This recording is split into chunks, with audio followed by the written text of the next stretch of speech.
Pemerintah menaikkan pajak pertambahan nilai 12% menuai reaksi dari masyarakat. Namun menurut pemerintah aturan tersebut diambil dengan langkah-langkah perlindungan, terutama bagi penggerak UMKM.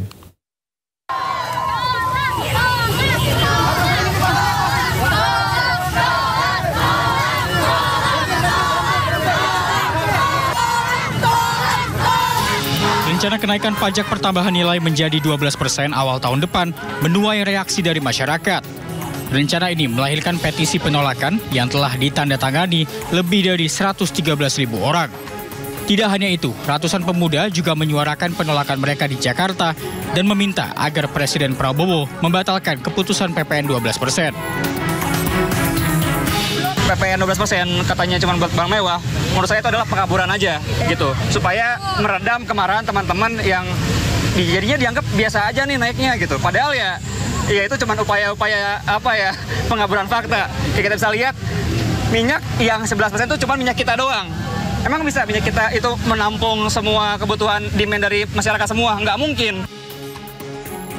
Meski PPN naik, pemerintah mengaku tetap melindungi masyarakat, terutama golongan kecil. Sejumlah langkah perlindungan juga telah ditetapkan, salah satunya bagi penggerak UMKM.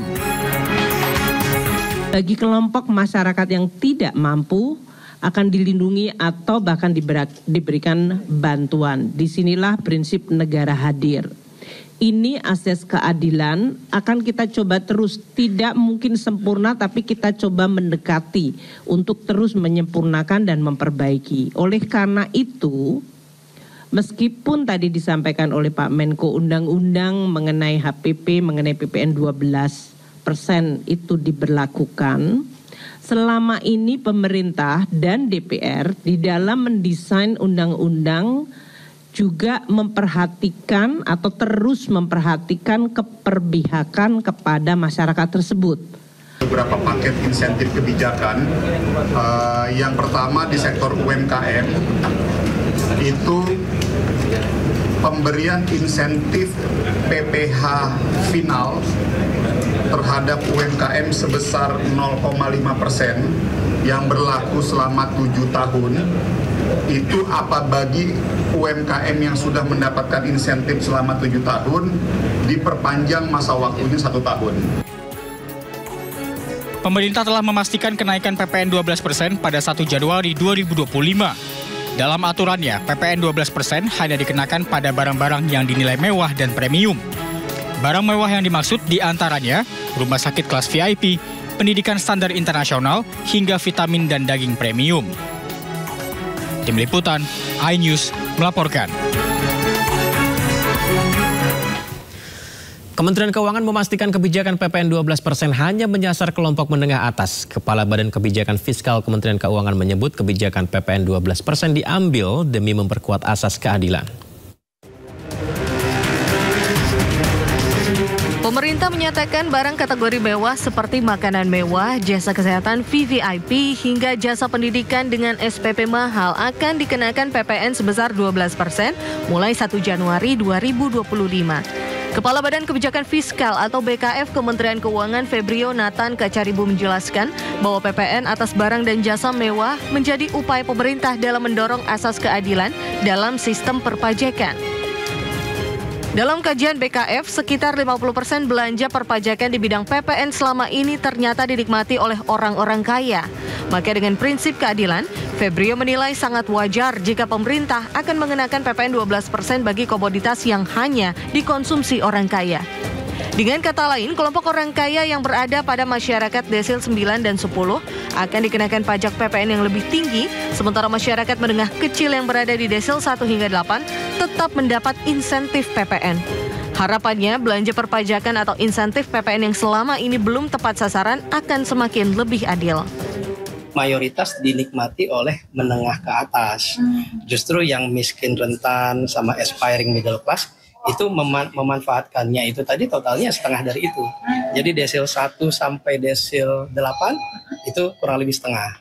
Desil 9, 10 itu setengah sendiri, menikmati dari 265 triliun tersebut. Nah makanya dengan prinsip keadilan, asas keadilan tentunya sangat wajar kalau kemudian kita mengatakan ya sebaiknya yang desil 9 dan 10 itu boleh membayar lebih banyak. Kementerian Keuangan memproyeksikan belanja perpajakan dari PPN pada 2025 mencapai 265,6 triliun. Melalui pengenaan PPN atas barang dan jasa mewah, nantinya belanja perpajakan atau insentif PPN yang belum tepat sasaran akan semakin turun.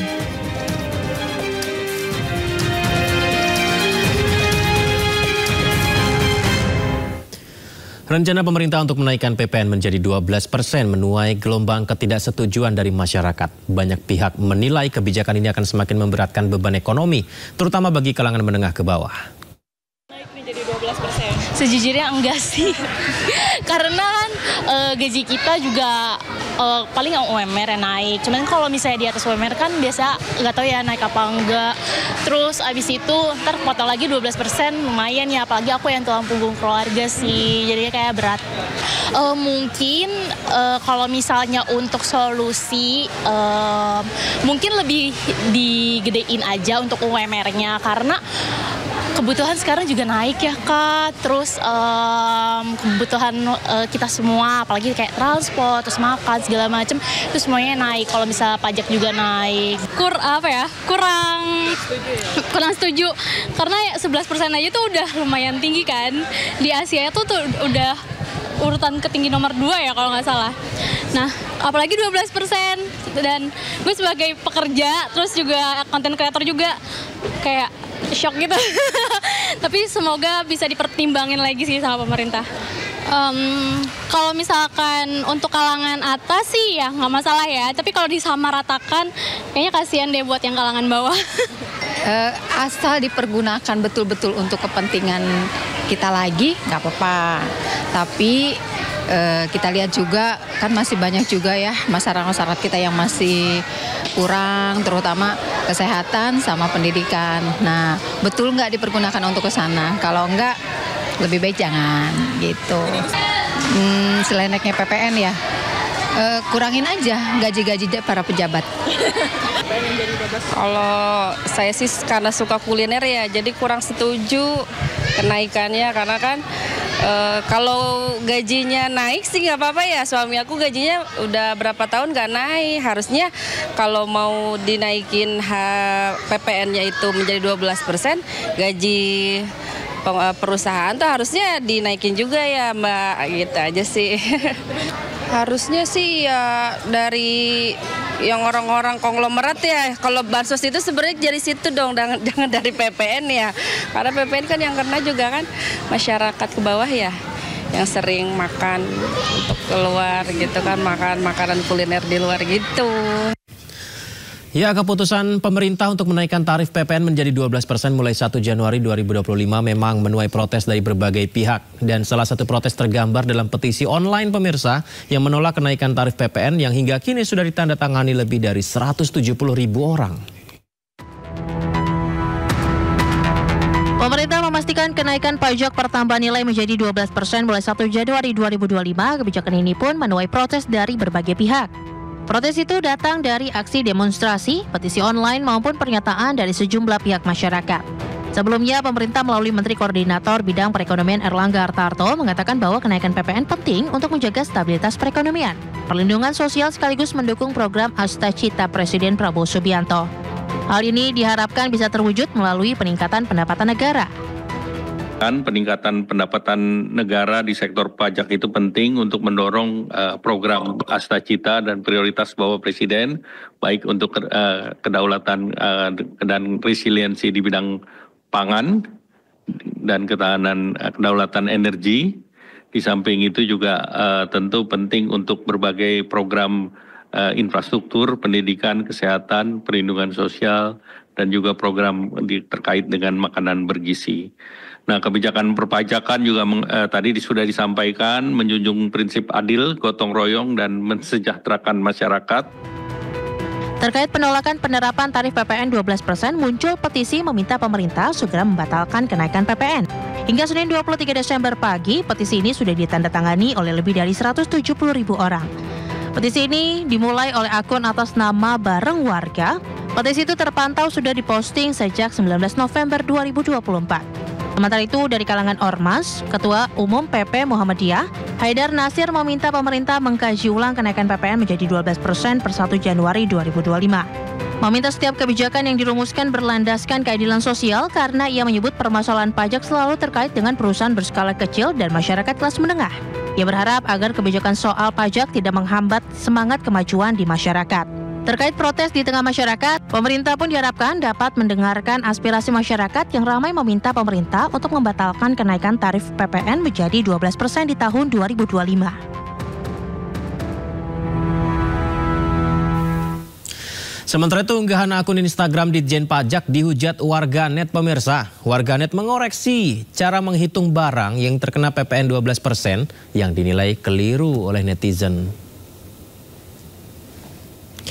Ya, inilah pemirsa, akun Ditjen Pajak Republik Indonesia mengunggah simulasi menghitung barang yang terkena PPN 12%. Nah, menurut penghitungan DJP, kenaikan tarif PPN ini hanya akan memberikan dampak kenaikan 0,9% terhadap harga jual barang dan jasa ke konsumen. Tapi pemirsa, simulasi ini mendapat kritik dari warganet. Warganet menilai simulasi ini terlalu menyederhanakan efek domino dari kenaikan tarif PPN 12%. Sehingga potensi ini menyesatkan masyarakat, di mana PPN berdampak langsung pada setiap tahap rantai pasok, mulai dari bahan baku hingga barang jadi, semuanya terdampak.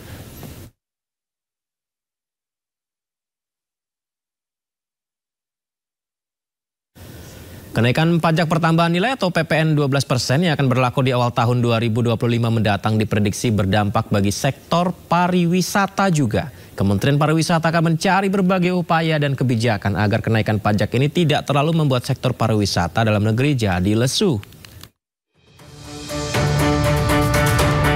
Kementerian Pariwisata tengah berupaya mengantisipasi turunnya minat masyarakat berwisata di dalam negeri akibat naiknya pajak pertambahan nilai atau PPN 12%.